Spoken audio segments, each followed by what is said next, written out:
Hi guys, welcome to Unlocking Tech Minds, and today we are going to learn about collection of objects in our PowerShell module 12. Let's try to understand what is a and how we can work with a collection of group or object. ये होता क्या है यार, मतलब collection समझ में आ गया, किसी भी चीज को कलेक्ट करना कलेक्शन है। अब जब हम ऑब्जेक्ट्स की बात करते हैं, कलेक्शन ऑफ ऑब्जेक्ट्स, ऑब्जेक्ट्स क्या होता है? मान लीजिए एक सिटी है, ठीक है। जैसे मैं कमांड चलाता हूँ, गेट सर्विस, ठीक है। इसमें जितने भी सर्विसेज हैं ये सब ऑब्जेक्ट्स हैं। तो एक सिटी है, सिटी में मल्टीपल सोसाइटी हैं, सोसाइटीज के अंदर अंदर इंडिविजुअल घर हैं। तो सेम वैसे ये पावरशेल है, पावरशेल में हमारी कमांड्स है, कमांड्स के अंदर हमारी सर्विसेज है। नहीं, इतना इसे आसानी से समझ नहीं आएगा, I will explain it more, don't worry about it. So let's see, there is a service like get service. If I run, what I will get in a returns, it's a service list of the services. These all are object. PowerShell में कोई भी छोटी सी छोटी चीज क्या है, object है, क्या। अब अगर मान लो मैं ये कमांड चलाऊं, स्टॉप ऑल सर्विसेज, तो क्या सारी सर्विसेज स्टॉप हो जाएंगी? अगर मेरे को एक सोसाइटी की, पूरी सोसाइटी की लाइट बंद करनी है तो क्या हो सकती है? बिल्कुल हो सकती है, सारी सर्विस स्टॉप हो सकती है। लेकिन क्या रियल सिनेरियो में मुझे कभी मैनुअली किसी एक सर्विस की लाइट बंद करने की या स्टॉप करने की जरूरत पड़ेगी? नहीं पड़ेगी। तो वहां हमें क्या करना पड़ेगा? पहले तो सर्विसेज चूज करी, फिर हमें चूज करना पड़ेगा कि हमें कौन सी सोसाइटी में जाना है, यानी कि हमारा कौन सा पर्टिकुलर सर्विस है और जिसके ऊपर हम पर्टिकुलर फॉर्म, यू कैन ऐसे कि हम एक्टिविटी या एक्शन परफॉर्म करेंगे, ठीक है। अंडर डॉलर अंडरस्कोर किस चीज को रिप्रेजेंट करता है? करंट ऑब्जेक्ट को। करंट ऑब्जेक्ट हमारा क्या है? सर्विस, ठीक है। अब हमें कौन सी सर्विस चाहिए जो कि इक्विवेलेंट हो स्टॉप्ड के, मतलब गेट सर्विसेज में जाएं और फिल्टर आउट करके निकाल के लाएं कि कौन सी सर्विसेज स्टॉप्ड है। आ गई, ठीक है। लेकिन ये जो सर्विसेज स्टॉप्ड हैं, अब मैं इन पे क्या करना चाहता हूँ? मैं चाहता हूँ एक और मैं कमांड चला सकूँ। पहले सर्विसेज को ढूंढूं, फिर उनको ढूंढूं क्योंकि जो स्टेटस क्या है उनका, स्टॉप्ड है कि स्टार्ट है, और फिर मैं उसके अकॉर्डिंगली अपनी नेक्स्ट कमांड चलाऊं, जैसे स्टार्ट सर्विस।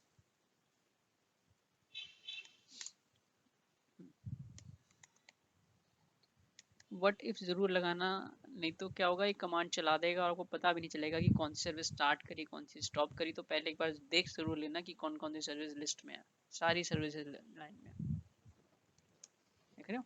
लेकिन आप इसमें सर्विसेज चूज भी कर सकते हो, वो मैंने पहले भी कुछ वीडियोस में आपको बताया और आगे भी मैं बताता रहूँगा। एक छोटा सा एग्जांपल और लेते हैं। सपोज मैं जैसे dir करता हूँ, ठीक है, स्टार डॉट, मैं चाहता हूँ कि mp3 जितनी भी फाइलें हैं उनको रिकर्स करके, मतलब सब डायरेक्टरी में भी जाओ, जाके ढूंढ के डिलीट कर दो।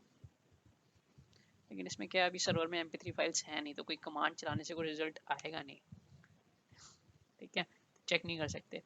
चलिए मैं इसको थोड़ा सा और आपका इसका एक यूजेस और समझते हैं। सपोज मैं एक कंप्यूटर पे बैठा हूँ अपने, मैं आईटी एडमिनिस्ट्रेटर हूँ, मेरा अपना कंप्यूटर है, और मुझे सारे सर्वर्स या उनके जितने भी यूजर हैं सबके कंप्यूटर्स को जाके रीस्टार्ट करना है, या कोई पैच डिप्लॉय करना है, उसके बाद मेरे को शट डाउन करना है, या किसी को स्टार्ट करना है या रिबूट करना है। तो सबसे पहले तो मैंने इसमें ऑलरेडी ना एक फोल्डर बना रखा है कंप्यूटर्स के नाम से। देख लेते हैं इसके अंदर क्या है। इसमें मैंने क्या लिखा है, इसमें लिस्ट ऑफ कंप्यूटर रख सकते हो आप, ठीक है।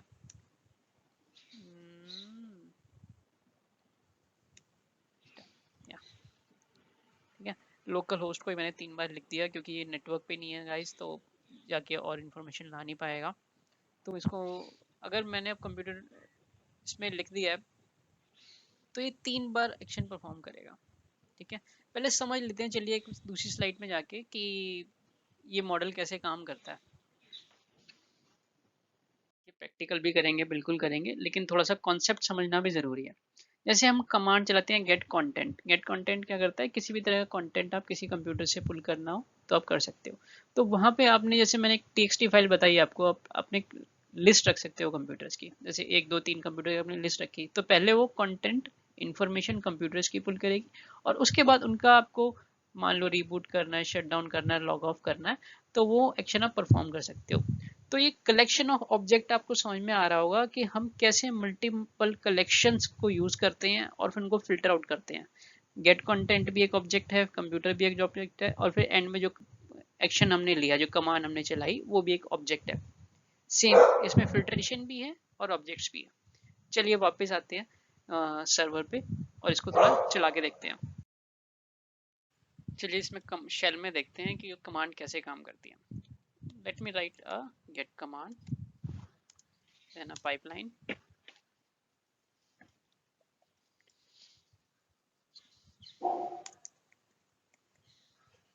जो भी कंप्यूटर्स हैं उनको मैंने ऑलरेडी टेक्स्ट फाइल में स्टोर कर रखा है, अभी आपको दिखाया था। और अब हम लिखते हैं for each object,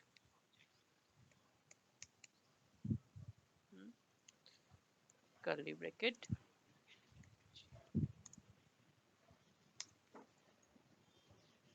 Win32 operating system,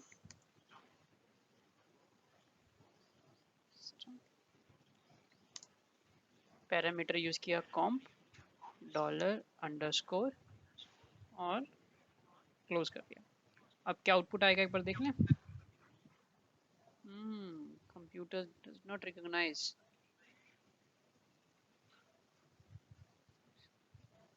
ये जो गेट कमांड है, इसकी जगह हमें क्या पुल करना था, get content, right, let's enter it.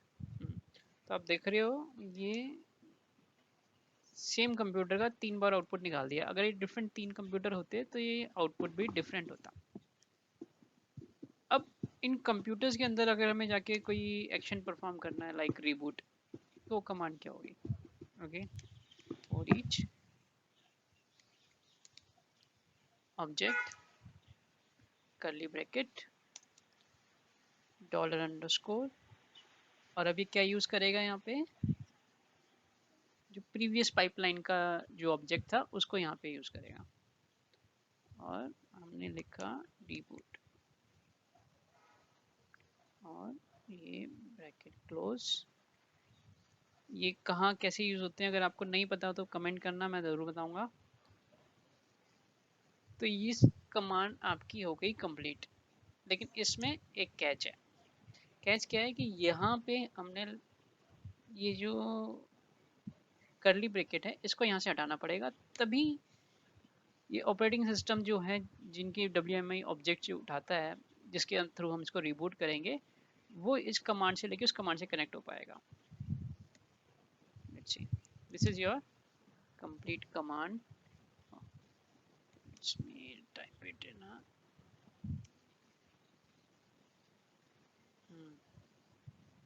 there is a E is missing in a reboot। चलिए मैं थोड़ा इजी कर देता हूँ आपके लिए, विजिबिलिटी के लिए।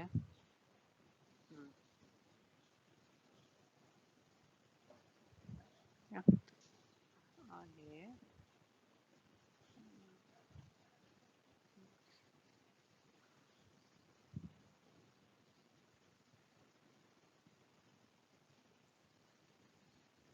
अभी आप देख रहे हो मेरी कमांड को प्रिविलेज नहीं है प्रॉपर इनको रिबूट करने की, अदरवाइज ये कमांड बिल्कुल करेक्ट है। आप कहीं पे भी रिमोट पे चलाओगे तो इस कमांड से सर्वर रिबूट हो जाएंगे। चलिए वापस चलते हैं एक बार। तो आज हमने क्या क्या देखा, आज हमने देखा कि ऑब्जेक्ट कलेक्शन कैसे होगी, इनके साथ ग्रुप में आप कैसे काम कर सकते हो, वर्किंग विद इंडिविजुअल भी आप ऑब्जेक्ट को टारगेट कर सकते हो, और आपको ग्रुप में करना है ग्रुप में भी कर सकते हो, और कुछ हमने एग्जाम्पल भी करे। ठीक है, एक चीज़ मैं छोटी सी और दिखाना चाहता हूँ आपको।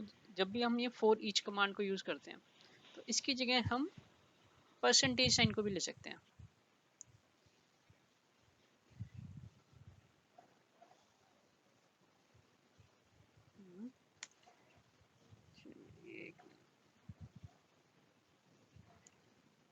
इसको थोड़ा क्लियर कर देते हैं तो विजिबिलिटी अच्छी रहेगी। इसको आप परसेंटेज साइन भी लगा सकते हो।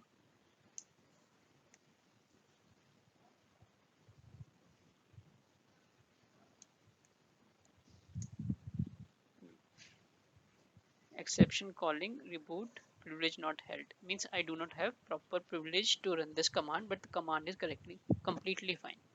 ठीक है। अब इसमें जैसे हम जब भी Win32 ऑपरेटिंग सिस्टम में WMI ऑब्जेक्ट की बात करते हैं तो एक चेंज का भी हमारे माइंड में रहता है कि हमें अगर हमें कुछ चेंज करना है तो ये तो रिबूट हो गया, शट डाउन हो गया, बट अगर मेरे को कोई कॉन्फ़िगरेशन चेंज करनी है, कहीं नेम चेंज करना है, कहीं पासवर्ड चेंज करना है, तो वो भी एक कमांड छोटी सी मैं आपको बता देता हूँ।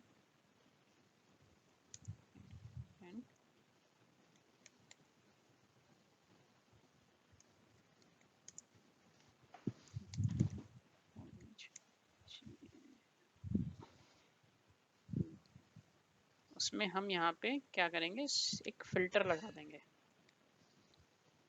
और नेम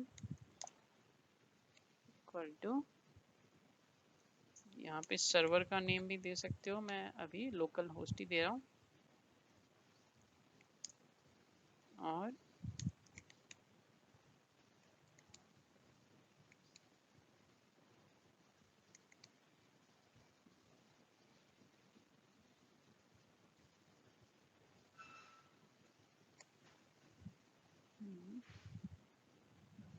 इसको कर्ली ब्रैकेट में $_ यहाँ पे हम यूज करेंगे चेंज, और जो भी हमारा पासवर्ड है वो डालेंगे।